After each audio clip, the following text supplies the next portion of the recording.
Hello, darling. Hello. How are you? Good to see you. Please. Sit myself lounge is all right. Now, do you remember that time you were on after that dreadfully disappointing episode? Oh God, I do. Surely that seems like ages ago. But every time I'm back here, it feels like it's the first time I've done it. You know, you get that same like, right, okay, all right, I'm ready to go. It's the Late Late Show. Like it's growing up in Ireland, you kind of have that kind of pressure on yourself. Yeah. But 8 years on, and look at what's happening to you in the meantime. I mean, do you ever wake up in the morning and pinch yourself and say, this is unbelievable. It's not real. It is surreal. The entire thing is surreal. There's not one thing normal about it. We go, and at the minute we're doing the Out of Control tour, and you go on stage and you have thousands and thousands of people there to see, and you think, and we start off, we do a trick, so we like rise up in the air, and as I'd be rising up, I'd be thinking to myself, this is just so crazy. It's surreal, really surreal. So you still get a buzz? Yeah, all the time, all the time. Now, you were in Belfast for the last 3 nights. Yes. What was that like? Because that's a homecoming. Yeah, we done 3 shows in the Odyssey, and that's actually where I seen my very first concert. Went to see Westlife there, and I just couldn't believe it. I was looking around like, oh, this place is huge. They must be terrified, and I was on the audience watching it. And then, so I always remind myself every time I'm in the Odyssey of how I felt the very first time I went down there. How much more is there in the tour? You've got 2 dates in Dublin. You've got tomorrow night and Sunday night. Yeah. What then? Then we go to Newcastle, and I couldn't tell you where we go after that. A few more dates. Yeah, we've got I think the tour all knows 34 dates around the UK and Ireland, and we're only at show 6, I think. All right, but already I know that you're casting your mind forward. What will happen at the end of the tour? At the end of the tour, I definitely need to take a break, because when you have dancers picking you up and spinning you around, and you're running up and down ramps and heels, you feel it. I feel the pain. So I need to go back to LA. My sister is pregnant. She's due in July. So I can't wait for that. It's my mommy's birthday tomorrow, by the way, Mommy. Happy birthday. Go back and see them, and because I haven't seen them for a while. They're in California now, so which is really strange to come back to Ireland and not have my mommy and daddy here. Not have them here. Because any time you've been down to do shows here, they always come along. They've been here. They've always, love the crack of it all and coming to see the shows, and when you've been working that hard and you want them to see it and be like, did you see that? And did you see that? And they're not here, so it's definitely strange the first time that's happened. Right. And you personally and professionally are planning something else, I hear. A little birdie told me there's something happening for you. I've actually started, I have a really great publishing company, EMA, that have been really, really good to me over the years, and got me to work with really great writers. So I started doing that, going on and writing songs, and you kind of be embarrassed at the start. You don't really know. You're like, oh, I'm not saying that, or oh, I can't say that. And then once I got on there, I realised it was something I wanted to do, writing songs and slightly different styles from Girls Aloud. So I'm probably going to do that, keep writing and keep doing stuff after Girls Aloud. I would suggest to you that within a year we might have a solo album from you.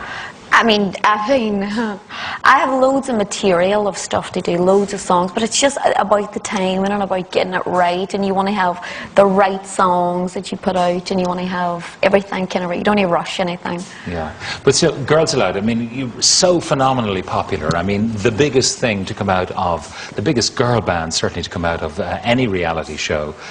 At the same time, there is a finite life for something like that. Do you think Girls Aloud time is coming to an end? I think Girls Aloud have been so fortunate in the fact that we're not really given. We didn't really put a time on ourselves. We were just willing to work hard, and we always wanted each song that we done to be something that we were proud of as young women, that we could sing the songs and be on the stage and be like, this is great, we're happy with this. And we've always just continued working like that, so we've done 7 years, 6 or 7 albums, 20-something hits. I keep adding them on. Brit Awards. Yeah, there's the Brit Awards. It's unbelievable. Like, you couldn't write that stuff down. So we're just taking every day as it comes. But I think we need to take a wee holiday. We need to take a wee break. Yeah. But the question would be, like all of them, you know, boys don't take a break, take a break. Now, each of those in turn has come back together again, but it actually led to the fragmentation of the groups for a while. Yeah. Is that likely to happen, that, you know, someone will want to go off and have a baby, someone else will want to travel the world, someone else will want to do this? Yeah. And I think because we all started in the group so early, I was 16, 17, you talked about that way back then.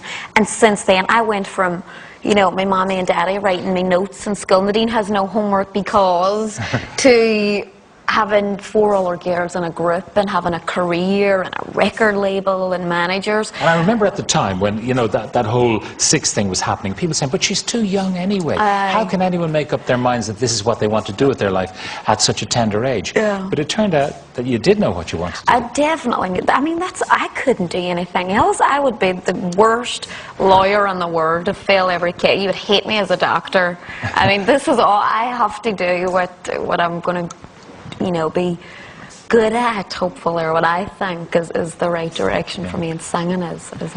I know that Cheryl is probably doing her own album as well. Yes, she's going to do, or she's doing the X Factor. She's kind of got, she's a judge. Well, she's doing that as well. Yeah, she's a judge on that one, which she loves. She loves. Nicola has her makeup ranges. Sarah's going to be an actress, which I can't wait to see, because she has this one bit in it where she said that she had to ad-lib, like freestyle her own stuff. That's going to be funny. That's going to be really, really funny. And Kimberly? Kimberly, I don't know what. I think Kimberly wants to get married and maybe have kids and stuff, and she's quite maternal. Speaking of which, who's your latest fella? Tell me about him. Latest fella, oh, Pat, you know I get shy about all this stuff.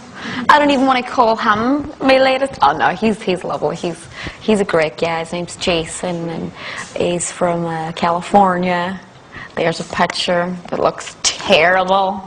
Yeah. And tell us about him. What does he do? He's now a financial advisor. He played football, American football, for a long time. But that's such a rough sport. And these big, huge guys, and they just beat one another up, basically. That's what it is, and get paid for it. So now he's a financial advisor. Right. How'd you meet? I met him through a friend, a girl I know from New York, and he played in New York, and I didn't want to go out in LA one night, and she was like, oh, I have a friend from here.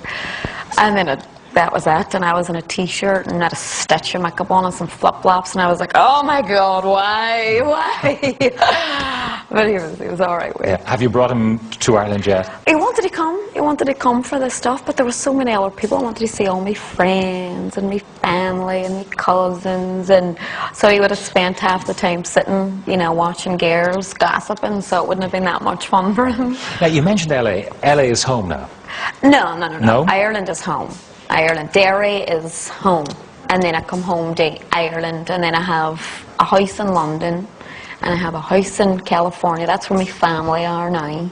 And a restaurant over there. The bar's called Nadine's Irish Miss. Yes. Okay, now, and your folks moved out there to run that for you. Yes, they did. What was it like for them, coming from Derry and just settling in California? I mean, it's an extraordinary move. Yeah, it is, and it's such a different lifestyle too. And nobody done bar restaurants before, really. I mean, everybody had their areas of expertise, and that's how it all worked. Everything could come together, and everybody could use what they were good at to create something really, really great. Yeah, where exactly is it? It's in a place called Sunset Beach in Orange County. Sunset Beach in Orange County. Yeah. Nadine's Irish Miss. So if I was to go there, I mean, would I maybe some night find you behind the bar pulling beer? Well, not behind the bar. I tried to go back, and I'm just so useless. They had this like cap thing on, and they were like, oh, go, pour the Guinness. Oh, this is great.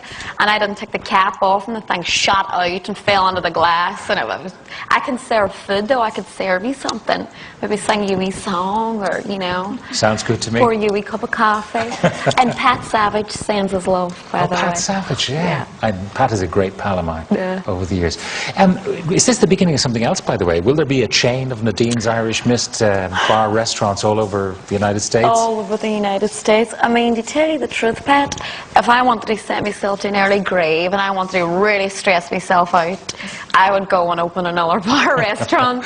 I don't want to do that yet. I'm quite happy. The tour's enough, and concentrating on the one bar that we've got already. But music, anyway, is your life. I mean. Music, yeah, it's what I do. It's what I really enjoy. It's been lovely having you back after all Great. these years. Great to be back. Thanks for having me. And say hello to the girls for me. I will. All right. Nadine Coyle. Thank you. Thank you very much for being with us.